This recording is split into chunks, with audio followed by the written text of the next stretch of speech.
பாலசுப்பிரமணியர் அருளால் ஆன்மீக அன்பர்கள், நேயர்கள், ஜோதிட அன்பர்கள் அனைவருக்கும் அன்பான வணக்கங்கள்.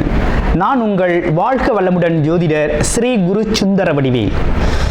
இப்போ பார்த்தீங்கன்னா 2025 நடக்க இருக்கிற தமிழ் புத்தாண்டு எப்படி இருக்குது, என்னென்ன விசேஷங்கள் இருக்குது, ஒவ்வொரு ராசிக்கும் எப்படி இருக்கும், என்ன செய்யலாம், என்ன செய்யக்கூடாது, என்ன விதமான வழிபாடுகள் செய்யணும், ஒவ்வொரு நட்சத்திரங்களுக்கும் என்ன விதமான பலன்கள் இருக்குது, இந்த ஆண்டு முழுவதும் இருக்கக்கூடிய கிரக பெயர்ச்சிகளால் ஏற்படக்கூடிய மாற்றங்கள் என்ன, வளர்ச்சி எப்படி இருக்கும், குடும்ப வாழ்க்கை எப்படி இருக்கும், சுப நிகழ்ச்சிகள் எப்படி இருக்கும், வீடு, வண்டி, வாகனம் மற்றும் அசையும் மற்றும் அசையா சொத்துக்கள் யாருக்கு அமையும், குழந்தை பாக்கியம் யாருக்கு கிடைக்கும் அப்படிங்கும் பல்வேறு விஷயங்களை பற்றி இந்த ஒரு வருடம் இருக்கக்கூடிய மொத்த பலனையும் நம்ம இந்த வீடியோ மூலமாக பார்க்க இருக்கிறோம்.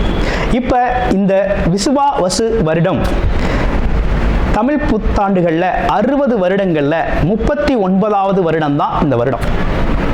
இந்த வருடம் இந்த ஆண்டு பிறக்குது. இந்த வருடத்தில் பிறக்கும் குழந்தைகள் தைரியமாக குழந்தைகளாகவும், எல்லோரையும் அனுசரித்து தெரியக்கூடிய குழந்தைகளாகவும், பண்புள்ள குழந்தைகளாகவும், அது மட்டும் இல்லாமல் தர்ம காரியங்கள், புண்ணிய காரியங்கள் ஈடுபடக்கூடிய குழந்தைகளாகவும் பிறப்பார்கள் அப்படிங்கிறது சித்தர் பாடல்களில் உள்ள ஒரு அமைப்பு. அது மட்டும் இல்லாமல் தன் மகனை சான்றோன் என கேட்ட தாய் அப்படிங்கிறது மாதிரி அந்த குழந்தைகள் பெற்றோருக்கு பெருமை சேர்ப்பார்கள் அப்படிங்கிற ஒரு விஷயமும் இருக்குது. இப்போ இந்த வருடத்தில்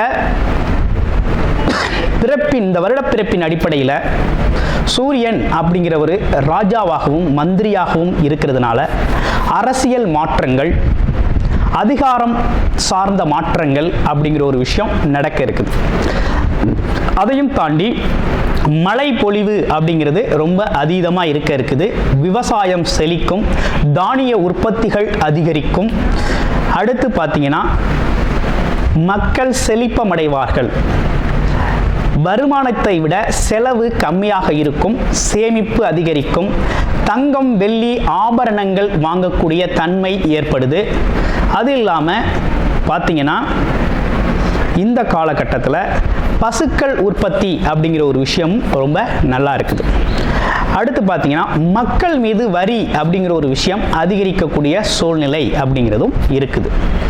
ஆக மொத்தத்தில் இந்த விசுவாவசு வருடம் அப்படிங்கிறது மற்ற வருடங்களை விட இந்த வருடத்தில் மக்களின் வளர்ச்சி அப்படிங்கிறது நல்லா இருக்கு. திரைப்படத்துறை ரொம்ப நல்லா இருக்கு. பெண்களுக்கான வளர்ச்சி, பெண்களுக்கான திட்டங்கள் அப்படிங்கிற ஒரு விஷயத்தை அரசாங்கங்கள் அதற்கான முக்கியத்துவம் கொடுக்க இருக்கிறாங்க. அந்த வகையில் அவங்களோட தனி முன்னேற்றம் அப்படிங்கிறது இந்த காலகட்டத்தில், இந்த வருடத்தில் ரொம்ப அதிகமாக இருக்கக்கூடிய அமைப்பு இருக்கு.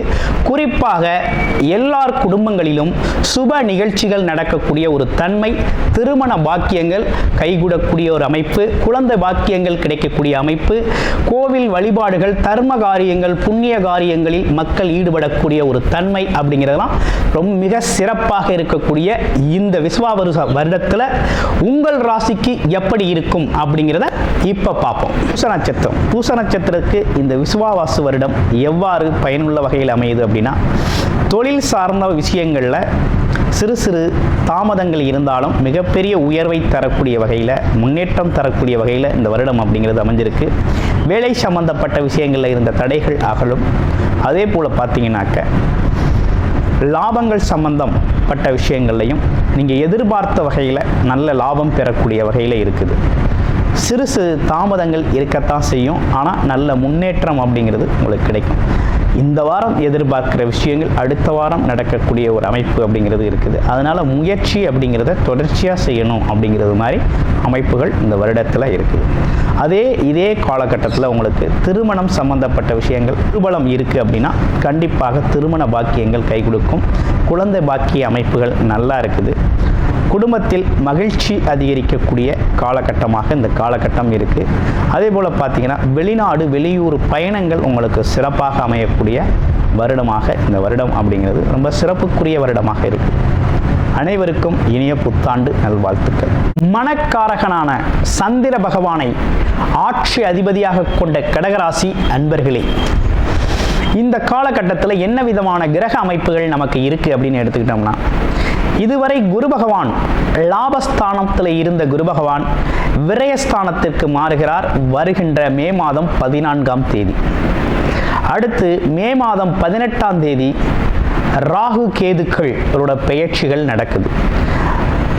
இதுவரை அவங்களோட ஸ்தான பலம் அப்படின்னு எடுத்துக்கிட்டோம் அப்படின்னா, உங்கள் ராசிக்கு 9ஆம் இடம் 3ஆம் இடத்துல இருந்த நிலை இப்ப 8, 2ஆம் இடங்களுக்கு பெயர்ச்சி அடைகிறார்கள். அடுத்து சனி பகவான் இந்த வருடம் முழுக்கவே உங்களுடைய ராசிக்கு 9ஆம் இடத்துல சஞ்சாரம் செய்வார். இதுல ஒரு அற்புதமான விஷயம் என்னன்னு கேட்டீங்கன்னா, கடகராசி அன்பர்களுக்கு முழுமையாக அஷ்டமச்சனி பாதிப்பில் இருந்து விடுதலை அப்படிங்கிறத அடைஞ்சாச்சு. கடகராசி அன்பர்களுக்கு இனிமே ஒரு எந்தவிதமான தடைகளும் இல்லை. ஃபர்ஸ்ட் திங், பெரிய தடைகள் எதுவும் இல்லை. தடைகளிலிருந்து விடுதலை பெற்றாச்சு. செகண்ட் என்னன்னு கேட்டிங்கன்னா, உங்களுக்கு இந்த காலகட்டத்தில் குரு பகவான் 12ஆம் இடத்தில் அமர்ந்திருக்கிறதுனால அவரோட பார்வை பலன்களும் பார்த்தீங்கன்னா உங்களுடைய ராசியில் இருந்து அவரோட பார்வைன்னு எடுத்துக்கிட்டோம்னா 4ஆம் இடத்துல விழுகிறதுனாலையும் வீடு வண்டி வாகனங்களை வாங்கிறதுக்கான அமைப்பு விரைய செலவுகள் நிறைய நடக்கும். இடம் வாங்குறது, மனை வாங்குறது, வீடை கட்டுறது அல்லது கட்டின வீட்டை வாங்குறது அப்படிங்கிற மாதிரி செலவுகள் உண்டு. சில பேருக்கு கடனை அடைக்கக்கூடிய ஒரு தன்மை அப்படிங்கிறது ஏற்படும். இடம் வீடு வாங்கின கடன்களை அடைக்கிறது அப்படிங்கிற ஒரு அமைப்பு அப்படிங்கிறது உண்டு. அடுத்து தொழில் முதலீட்டுக்கான கடன்கள். தொழில் முதலீடு செய்வதற்காக இந்த வருமானம் அப்படிங்கிறதும் உங்களுக்கு இந்த காலகட்டத்தில் இந்த வருமானங்கள்லாம் அதுக்கு போகும். கூடுமான வரையும் பார்த்தீங்கன்னா செலவு கொஞ்சம் ஜாஸ்தியாக இருக்குது. அதுவும் என்னன்னா சுப செலவுகள் அப்படிங்கிற ஒரு விஷயம் கொஞ்சம் நிறையாவே இருக்கு. என்னென்ன மாதிரி சுப செலவுகள் இருக்குன்னு கேட்டோம்னா, தொழில் சார்ந்த சுப செலவு, குடும்ப உறுப்பினர்களுக்கு குடும்பத்தின் தேவைகளை நிறைவேற்றும் விதமான சுப செலவுகள் நிறைய உண்டு. இதையும் தாண்டி உங்களுக்கும் உங்கள் குடும்பத்தினருக்கும் பார்த்தீங்கன்னா மருத்துவ செலவுகள் கொஞ்சம் அடிக்கடி பண்ணிக்கிறது மாதிரி இருக்கும்.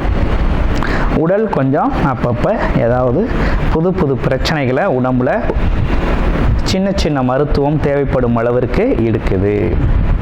அடுத்து இன்னொரு விஷயம் என்னன்னு கேட்டிங்கன்னா, இந்த கேது பகவான் 2ஆம் இடத்துல வந்து அமர்றதுனாலையும் ராகு அப்படிங்கிறவர் பார்த்தீங்கன்னா 8ஆம் இடத்துல வந்து அமர்றதுனாலையும் இந்த காலகட்டத்தில் குடும்ப உறுப்பினர்கள்ட்ட விவாதம், வாக்குவாதம் அப்படிங்கிற ஒரு விஷயத்தை கம்ப்ளீட்டாக தவிர்த்துக்கணும். நண்பர்களிடத்திலும் உறவுகளிடத்திலும் கூட. ஏன்னா அது வந்து இந்த காலகட்டத்தில் தேவையில்லாத மனக்குறைகளையும் சங்கடங்களையும் ஏற்படுத்தும். அதே போல் பழைய விஷயங்களை அசைபோட்டு அதில் இருக்க நிறைகுறைகளை இப்போ பேசுகிறதுனால இப்போ இருக்க கரண்ட் லைஃப், ப்ரெசன்ட் லைஃப் வந்து கொஞ்சம் பாதிக்கப்படும். அதனால் அந்த விஷயத்தில் கூடுதல் கவனம் எடுத்துக்கங்க கடகராசி அன்பர்கள். உடல் ஆரோக்கியத்தில் மிகுந்த அக்கறை தேவைப்படுகின்ற வருடமாக இந்த வருடம் அப்படிங்கிறது இருக்குது. அது மட்டும் இல்லாமல் 2 சக்கர வாகனங்கள், பழைய வண்டியை வாங்குறது அப்படிங்கிறத தவிர்த்துக்கங்க. அப்புறம் இரவு நேர பயணங்கள், தனித்து பயணம் செய்கிறது அப்படிங்கிறதெல்லாம் கொஞ்சம் மாற்றம் செஞ்சுக்கிறது அப்படிங்கிறது ரொம்ப நல்லது. அப்போ இந்த வருடம் நல்லா இருக்கா நல்லா இல்லையா அப்படின்னு பார்த்தோம்னா, கடகராசி அன்பர்களை பொறுத்த வகையில் தடைகள் ஒரு பக்கம் நீங்கிட்டாலும் இன்னொரு பக்கம் என்ன நடக்குது அப்படின்னா, குடும்பம் சார்ந்த விஷயத்தில் கொஞ்சம் கூடுதல் கவனமும், நீங்கள் பேசுகிற வார்த்தைகளில் கொஞ்சம் கூடுதல் கவனமும் தேவைப்படுது. அது மட்டும் இல்லாமல் 8ஆம் இடத்துல இருக்கக்கூடிய ராகு பகவானை குரு பார்க்கறதுனால அடிக்கடி பயணம் சார்ந்த விஷயங்கள் உங்களுக்கு நிறையா இருக்கும். அடிக்கடி ஏதோ ஒரு காரணத்திற்காக வெளியூர் பயணங்கள் போகக்கூடிய ஒரு அமைப்பு இருக்குது. கடன் பிரச்சனை தீரும். எதிரிகள்லாம் கொஞ்சம் மாற்றம் அடைவார்கள். மனமாற்றம் ஏற்படும். ஆமாம், நோய்க்கான மருத்துவம் கிடைக்கும். உடம்பு ஆரோக்கியம், மன ஆரோக்கியத்துக்கான ஒரு சிறந்த மருத்துவம் அப்படிங்கிறது உங்களுக்கு சிறப்பானது, ஒரு நல்ல மருத்துவம் அப்படிங்கிறது கிடைக்கும். அப்பாவோட உடல் ஆரோக்கியத்தில் கூடுதல் கவனம் எடுத்துக்கங்க, அது ரொம்ப நல்லது. ஏன்னா சனி பகவான் உங்களுடைய ராசிக்கு 9ஆம் இடத்துல, அதாவது ஆயுள் காரகன் 9ஆம் இடத்துல அமர்ந்திருக்கிறதுனாலையும், அங்கே சுக்கிரன் புதன் அமர்ந்திருக்கக்கூடிய இந்த நிலையும், இப்போ இருக்கக்கூடிய இந்த நிலையும், இந்த வருடம் உள்ளவாகவே சனி பகவான் அங்கே தான் இருக்க போகிறார். அதனால் அப்பாவோட உடல் ஆரோக்கியத்தில் கொஞ்சம் கவனம் எடுத்துக்கணும். அவர் கொஞ்சம் தர்ம காரியங்களில், புண்ணிய காரியங்களில் ஈடுபடுத்திக்கிறது நல்லது. அதே போல் பார்த்தீங்கன்னா இந்த காலகட்டத்தில் வேற என்ன சிறப்பு விசேஷங்களை கடகராசி அன்பர்களுக்கு இருக்குது அப்படின்னு பார்த்தோம்னா, வழிபாடுகள் தான் ரொம்ப சிறப்பாக பண்ணிக்கணும் அப்படிங்கிற ஒரு அமைப்பு அப்படிங்கிறது இருக்குது. என்ன மாதிரி வழிபாடு பண்ணிக்கணும் அப்படின்னா, ஒரு முறையாவது நீங்கள் இந்த காலகட்டத்தில் திருநாகேஸ்வரம் அப்படிங்கிறது போயிட்டு வரோம்.